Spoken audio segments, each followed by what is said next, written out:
Արդեն 5 տարի է հնդիկ Մանոջ Ռաջը սովորում է բժշկական համալսարանում։ Ես որոշեցի սովորել Հայաստանում, քանի որ իմ ազգականուհին նույնպես այստեղ սովորել,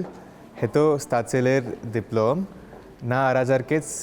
այստեղ սովորել։ Ասում է հայերեն սովորել է համալսարանում առաջին 3 տարիների ընթացքում։ Ես հայերեն լավ հասկանում եմ, բայց խոսումը համար ես մի քիչ դժվար է։ Պատմում է թե հայ, թե հնդիկ ընկերներ է այստեղ ձեռք բերել։ Մեր երկիրն էլ հավանել է, եղել է Դիլիջանում, Ծաղկաձորում, Գյումրիում։ Ես ուզում եմ դառնալ սրտի վիրաբույժ, դեռ որոշում չեմ կայացրել, բայց ես ուզում եմ ծնողներիս հետ լինել եւ աշխատել Հնդկաստանում։ Ուսում, աշխատանք, ընտանիքի հետ վերամիավորում։ Օտարերկրացիները տարբեր նպատակներով են բնակություն հաստատում Հայաստանում։ Հնդկաստանի, Ռուսաստանի, Իրանի քաղաքացիներն են հիմնականում մեր երկիրը նախընտրում։ Թվային պատկերով 2025-ի 11 ամիսների ընթացքում ավելի քան 13300 օտարերկրացի կացության կարգավիճակ է ստացել եւ մոտ 6200 ԵԱՏՄ անդամ երկրի քաղաքացի բնակության օրինականությունը հավաստող տեղեկանք։ 2024-ի ամբողջ տարվա ընթացքում կացության կարգավիճակ ստացած օտարերկրացիների թիվը մոտ 12500 է եղել։ Բնակության օրինականությունը հավաստող տեղեկանք ստացած ԵԱՏՄ քաղաքացիներինը մոտ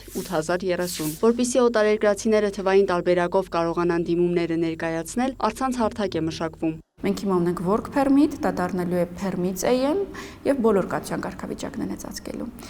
Ուժի մեջ է մտնելու սեպտեմբերի 1-ից 2026 թվականին։ Դիմելուց մինչև կացության կարգավիճակի տրամադրումը լինելու է առցանց, սակայն վարչարարության ընթացքում մեկ անգամ օտարերկրացին հրավիրվելու է նույնականացվելու։ Մեր երկիրը օտարերկրացիները նախընտրում են նաև ավելի ապահով ապրելու համար։ Իմ երկրում ցեղային խնդիրներ ունեի, կյանքս վտանգի տակ էր։ Իմացել էի, որ Հայաստանը ապահով երկիր է, եւ քանի որ մոտ եմ ես, ընտանիքիս հետ տեղափոխվեցինք այստեղ։ Մոտ 2 տարի է Հայաստանում եմ։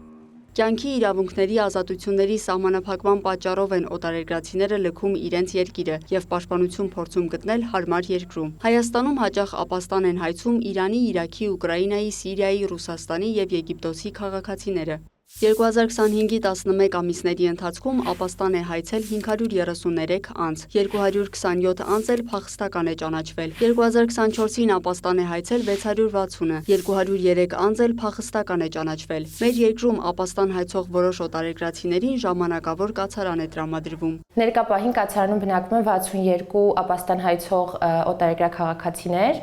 եւ հաշվի առնելով այն հանգամանքը, որ շենքի սկզբանե նախատեսված է եղել 40 ապաստան հայցողի համար, դա շատ մեծ թիվ է, սակայն այսքան մարդ տեղավորվում է ելնելով այն հանգամանքից, որ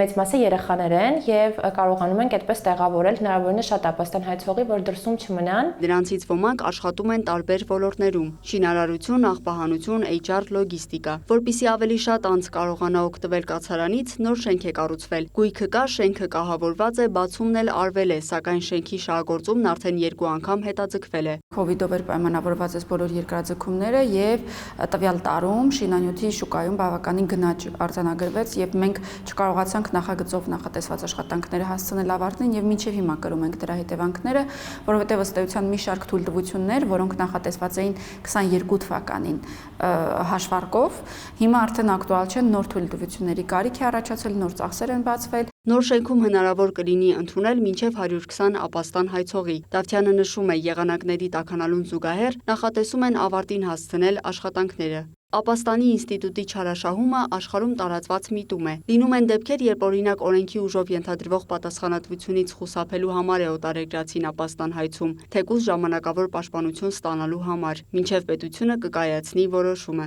Իսկ փախստականի կարգավիճակ կարող է ստանալ այն անձը, ով օրինակ քաղաքական հայացքների, սոցիալական որոշակի խմբի պատկանելության, կրոնի, ռասայի, ազգային պատկանելության պատճառով իր երկրում հալածանքի է ենթարկվում։ Կան նաև դեպքեր, երբ օտարերկրացիները մեր երկրում անօրինական հիմունքներով են բնակվում։ Օրինակ 2025-ին նրանց թիվը 14843 է եղել, 2024-ին 22990։ Ոստիկանության ծառայողները նախապես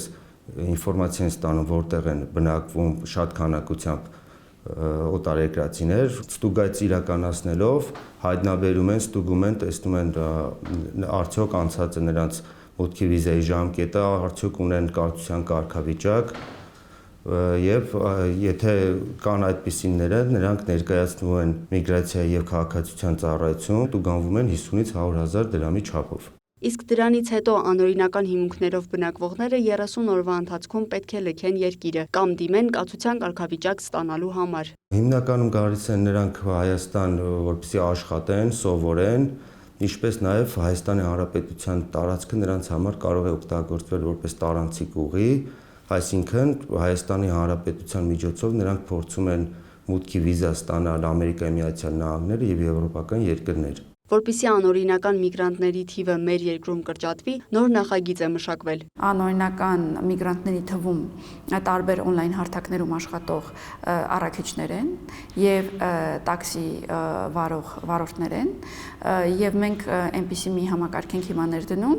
որ երբ որ օտարերկրացին դիմում է տվյալ օնլայն հարթակում եւ համարվում է ինքնազբաղված,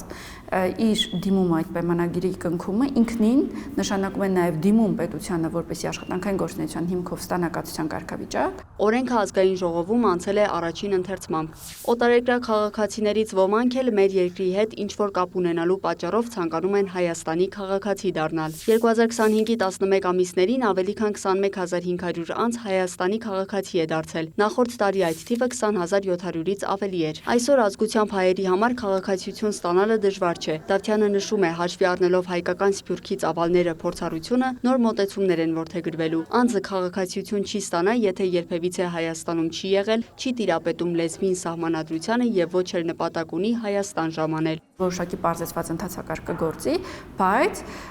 ելի սահմանադրության ուղիղ պահանջը հաշվի առնելով մենք դնելու ենք այլևս Հայաստանի Հանրապետությունում բնակվելու որոշակի մինիմալ չափորոշիչ։ Այս ամենը դեռ քննարկումների փուլում է։ Այսօր կան խմբեր, որոնց համար քաղաքացիությունը երազանք է, սակայն որոշների համար էլ այն բեռ է։ Քաղաքացիությունը դադարեցնելով հիմնականում հետաքրքրված են արական սեռի անչափահասները եւ նրանց ծնողները, որտեղ ծնողը պետք է դադարեցնի, որպեսզի երեխայի դադարը կարողանա ապահովել, եւ սա էականորեն եւ ակնհայտորեն փոխկապակցված է զինապարտության կարգավորումների հետ։ Ըստ Դավթյանի, եթե տարեկան քաղաքացիությունը դադարեցնելու 3500-ից 4500 դիմում է լինում, քաղաքացիություն ստանալու համար դիմումները գերազանցում են 20000-ը։ Իսկ ինչու են մարդիկ ցանկանում ստանալ քաղաքացիություն։ Մենք հիմա ունենք միտում 1 տարի շատ հստակ արտահայտված, երբ անվճար քաղցկեղի դեմ բուժում ստանալու համար ճառագայթային կամ վիրահատական միջոցով մեր հայրենակիցները, էթնիկ պատկանելությամբ հայեր, դիմում են եւ խնդրում են արտահերտ արագացված մոտեցումներ, որպեսզի ստանան քաղաքացիություն եւ կարողանան։ Սրանք միտումներ են, որոնք ժամանակ առ ժամանակ արձանագրում ենք։ Ակնհայտ ու անհերքելի է, որ ռուս-ուկրաինական պատերազմի հետևանքով Ռուսաստանի Դաշնության քաղաքացիություն ունեցող մեր հայրենակիցների մի ստվար զանգված սկսեց դիմել Հայաստանի Հանրապետության քաղաքացիություն ստանալու համար։ Իդեպ 2026 թվականի հունվարի 1-ից թե քաղաքացիություն ստանալու, թե այն դադարեցնելու դիմումների ընդունումը բացառապես առցանց է։ 6-ից 8 ամսվա հերթ ենք ունեցել մենք որպես կանոն, որպեսզի անձը կարողանա դիմում ներկայացնել, հիմա օնլայն երբ ցանկանում է գործեր այդ ժամանակ էլ վերբեռնում է։ Քաղաքացիության դադարեցումը սակայն ենթադրելու է խիստ նույնականացում։ Այսպիսով 2025 թվականը ըստ պատասխանատուների ծառայությունների թվայնացման նախաշեմն էր։ 2026-ին հետզհետե կթվայնացվեն նաև մյուս ծառայությունները։ Ինչ վերաբերում է օտարերկրացիների հոսքին, տարիներ շարունակ ելքի երկիր լինելուց հետո 2022-ից Հայաստանը սկսել է նաև ընդունել իմիգրացիոն հոսքեր, վերածվել տրանզիտ երկրի։ Լիանա Խաչատուրյան, Ռոմիկ Խաչատրյան, Արթուր Պետրոսյան, լուրեր։